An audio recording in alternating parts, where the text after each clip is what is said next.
Hi, welcome to another episode of From the Vaults, a series of presentations from the Rare Book and Special Collections Division.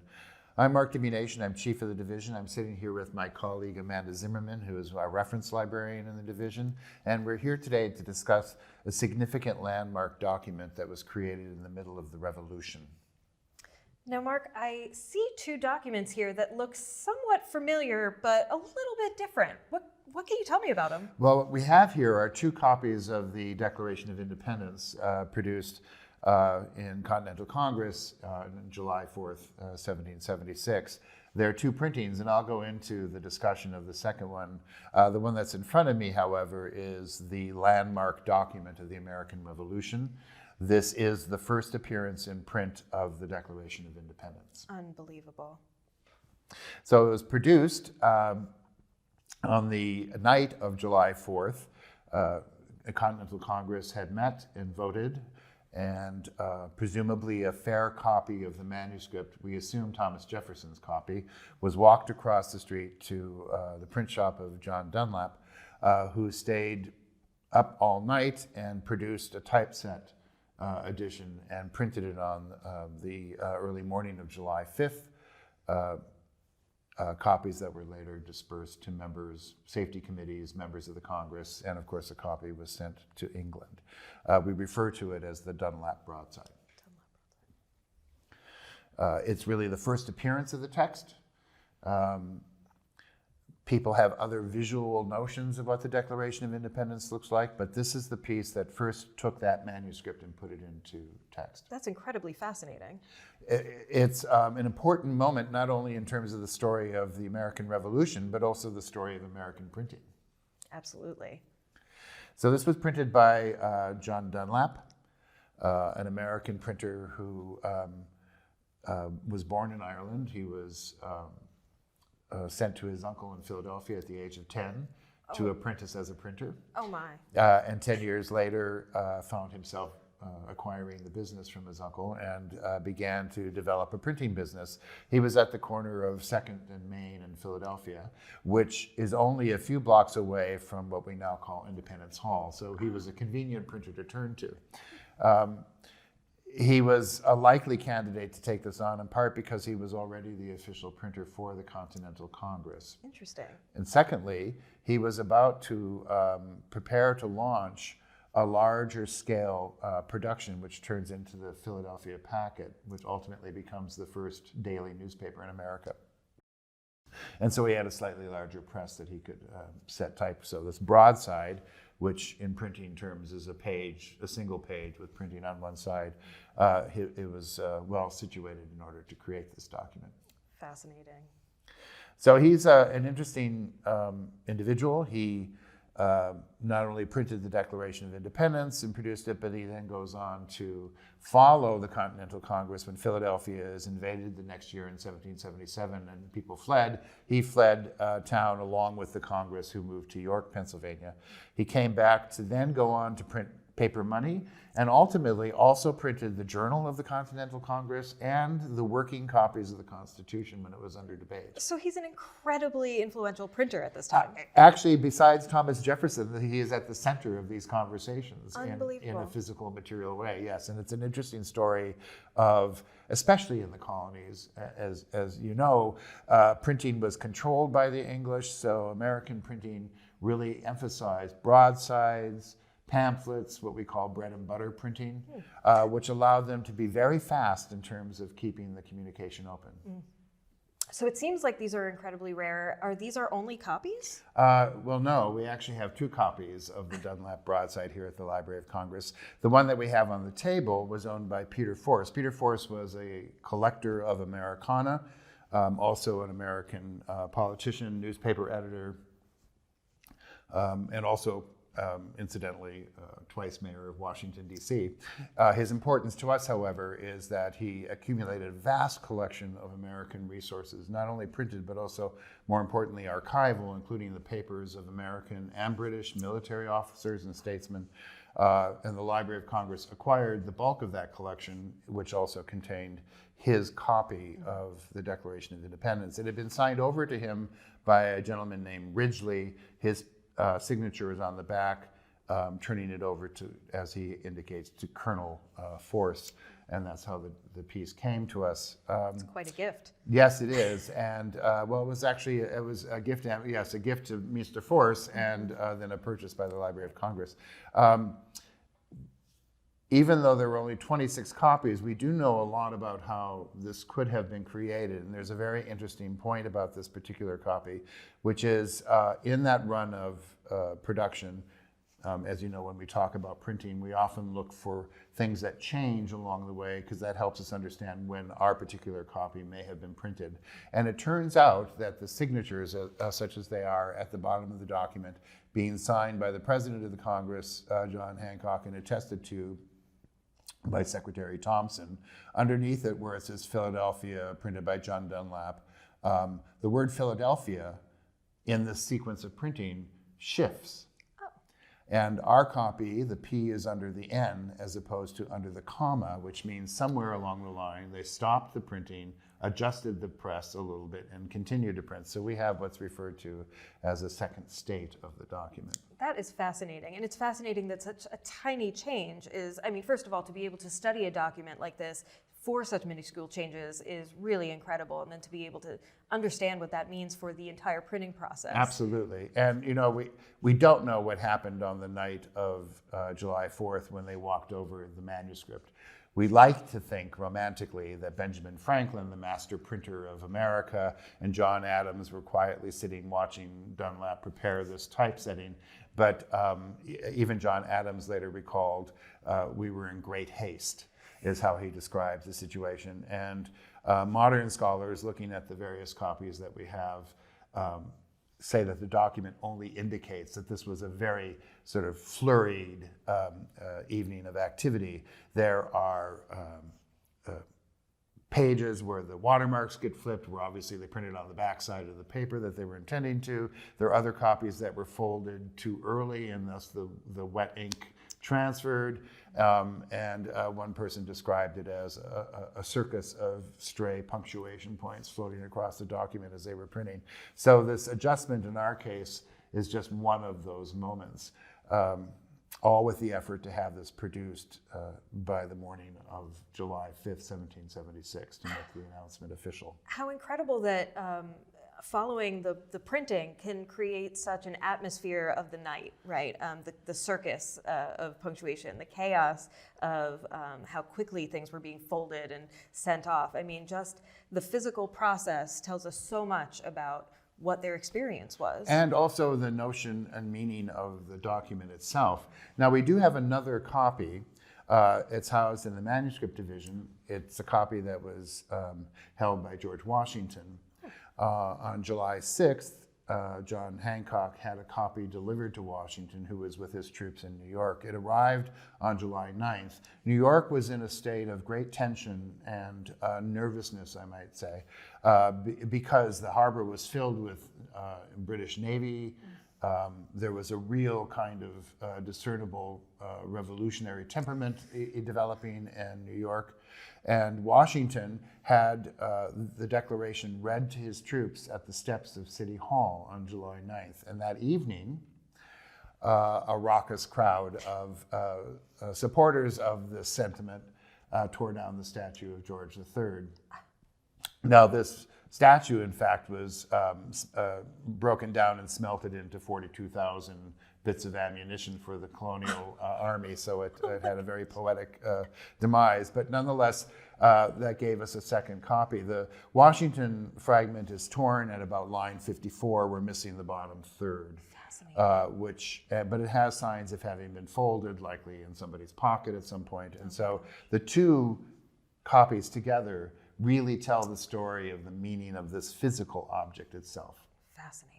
So, Mark, you mentioned that this is the first time we see the Declaration in print. Now, I know that there's a copy of the Declaration of Independence at the National Archives. So what's the story? Yes, that's correct. There is a manuscript version of the Declaration of Independence at the National Archives.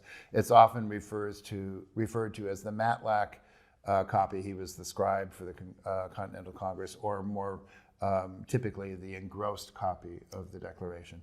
it is not in the chronological sequence of production. It's an interesting moment. This is the printing that comes off the draft that was walked across the street from the Continental Congress and was produced and distributed long before the Continental Congress, I think on July 19th, passed a resolution saying that we needed to create a copy of the manuscript that had everybody's signature on it. So it prompted what was called the engrossed copy, a handwritten parchment document of the Declaration, in which all members of Congress were asked to come back and sign. So this went on into July and August. So it's after the fact, but it becomes the official record of the signatures. Right. But it is a manuscript. It's sent nowhere. It's a historical moment. Right. But it is not the vehicle by which the intention of the colonies is delivered to England or to the other constituents of the American people. So the engrossed copy is very important because visually that's our notion of the Declaration. But it only brings back again the emphasis on the printed document itself. But the sequencing of the Declaration is really a series of manuscript after manuscript to print to manuscript again. And can you talk a little bit about that process of this document coming to be? Sure. It's the story is a complicated one, but it always comes back to the Continental Congress. While it began to appear evident that in these conversations, remember Lexington and Concord had already happened. This was not necessarily a theoretical conversation that was going on in the Continental Congress. We were under attack, or at least we felt threatened by the presence of the English in a way that we hadn't previously, and we were also being taxed heavily. And they felt that some kind of action needed to be taken. When it became evident that we were in fact going to issue a statement, a committee of 5 was appointed. Jefferson, Adams, Franklin, Livingston, and Sherman were appointed. They all, because of his reputation of both steadiness and his ability with prose, essentially turned to Thomas Jefferson and said, why don't you write it up? Which he did. And that's when the story gets complicated. We don't know how many drafts Jefferson produced, whether he produced them by himself or not. We have another manuscript by Thomas Jefferson that he retained and kept in his papers, which are held here at the Library of Congress. And that's a much more expansive draft of the Declaration, 4 pages, often referred to as the rough draft or the fair rough draft. It does, however, contain emendations and changes, 86 of them. Some of them rather substantial. And some which are a little surprising. We know, for example, that Adams and Franklin went through and made numerous changes, much to Jefferson's dismay, I might add. And in one case, Jefferson's language of "we hold these rights to be sacred and undeniable" is altered by Ben Franklin, who gives us the phrase, "we hold these truths to be..." Self-evident. You got it. So the language that we often associate with the Declaration of Independence actually comes from an editorial process. We have another draft of the Declaration, also in Thomas Jefferson's hand, that is much more directly connected to the text of the Dunlap broadside. It's 4 pages. It was preserved in Jefferson's papers. But it also is heavily edited and in some cases actually redacted. In several instances, Franklin and Adams went in and made changes, and then it went to the actual session of Congress. References to controlling slavery were removed. There were a number of negotiations and agreements that were made to make the document acceptable for the 12 out of the 13 colonies that could vote. New York was not allowed to vote in this session, although they could participate in the conversation. But some of these changes are not only substantial, but linger with us today. For example, it's Franklin who took Jefferson's phrase that we hold these truths to be sacred and undeniable and alters it to read, we hold these truths to be self-evident. So there are moments in the Declaration that become part of the process of this. Ultimately, whatever manuscript made its way over to John Dunlap's printing of the broadside, we don't really know which document was used as the typesetting document and whether it even survived. We do know a couple of other things about it. One copy of the broadside was actually pasted into the ongoing journals of the Continental Congress, indicating that it had been signed by Hancock and attested to by Thompson.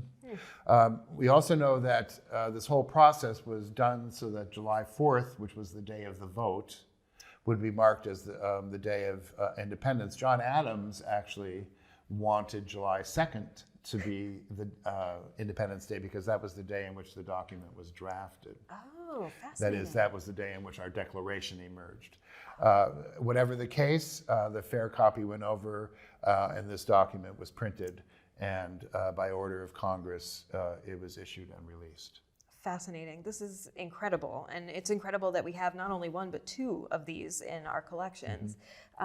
Now, we've talked a lot about this piece, the Dunlap broadside, and we have this whole other broadside out. What can you tell me about it? Yes, it's a very interesting piece for several accounts. I might first note that that transition from print to the engrossed copy had a moment of change.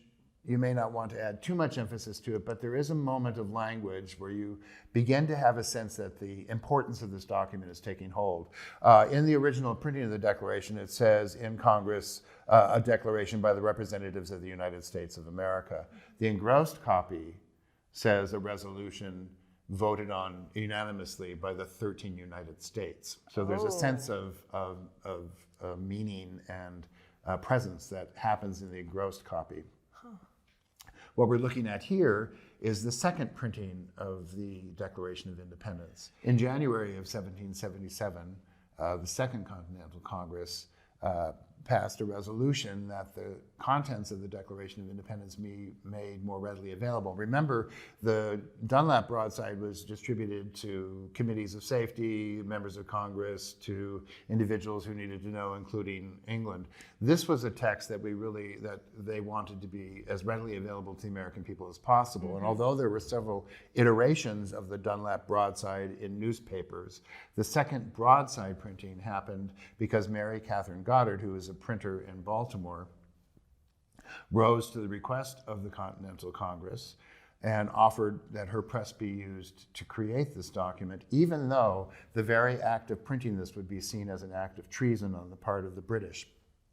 And so one of the great women printers of the 18th century in America produced this document, which is significant for a number of reasons.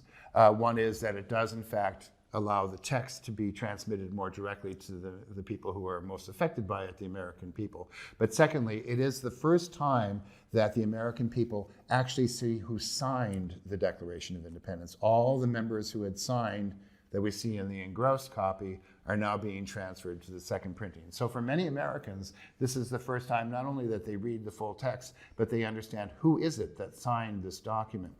She's a very interesting person. She was postmaster of Baltimore for at least 15 years, and at one point, a very misguided individual came in and suggested that perhaps a woman shouldn't be doing this and tried to have her removed, which only led to Baltimore rallying to her cause and had her reinstated. Wow. And then she went on to produce several publications and journals and became a substantial and important printer in Baltimore and in America. What's even more interesting, although we don't know how many copies of this was printed, we know that there are 26 copies of the Dunlap broadside that are surviving. There are only 9 of the Catherine Goddard Unbelievable. that are surviving. You know, one of the things that both of these documents indicate to us, although the concepts that Jefferson in particular promoted, that we have the right to freedom and happiness, and that all men are created equal, and that we have an obligation to fight for these rights. These principles weave through American history and our notion of our democracy, but they're established and proven in these documents that come out of printing in early America. Really fascinating. I mean, we think about these things, we learn about them from a very early age, and so they become these larger than life, abstract kind of moments. But to see the physical rendering of those ideas and the moment that these represent in changing history is absolutely just unbelievable. Yes, I think it's the moment in which the decision to free ourselves from the control of England is actually made physical and material. They're great documents. They really are. Thank you so much, Mark. Thank you.